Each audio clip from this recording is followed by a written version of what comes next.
We're at the Leach Teaching Gardens at Texas A&M, and I've got Justin Scheiner here with me. I'm holding a gigantic bucket of pears, and we're in front of a pear tree. My question, Justin, how do I know which of these pears is ripe? When do we pick these? Okay, so August is the time that we pick pears here in the Brazos Valley. Okay. And as most people know, driving around, you've seen the old pear trees. We can grow these fruit. They're one of our few fruit crops that we can grow easily. One of the challenges people have, however, is figuring out when to pick these things. There's a tendency to let them hang on the tree till they turn yellow and they drop off. And at that point, usually they're starting to get soft, mealy, and the flavor's not as good as if we pick them while they're still firm but mature. Oh, so you want them to mature on the kitchen counter. You want to pick them before they're fully ripe?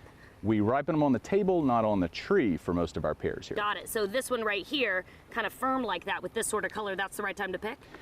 Well, so some pear varieties you can see changes in color, some visual cues, but the easiest single way probably is to determine when these things are ready to be picked, mature, is to take the pear in your hand, and if you hold it outright and you turn it to about a 90-degree angle, maybe slightly higher, you see how it broke off without any effort? Right it broke. there, sure. And so that one is ready. If it doesn't break, then you can give it a little more time. But that one's still not ready for me to eat, but you said this one is. Yes. I'm gonna give this a try. How is this different than a grocery store pear?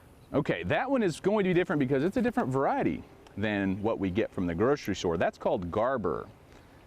Am I right that it has a little more tartness? Well, that particular variety does. Okay. But if you would have taken it while it was still firm off the tree, it would have probably not been as sweet. It wouldn't have been as juicy. So we like to hold them for about a week to 2 weeks on the countertop.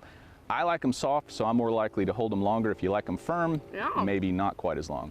Okay, well this tastes pretty good. A little bit different than the grocery store pear, so if you have access to a pear tree out in the wild, take his advice on when to pick them, how long to let them sit, and how to enjoy. Thanks, Justin Scheiner.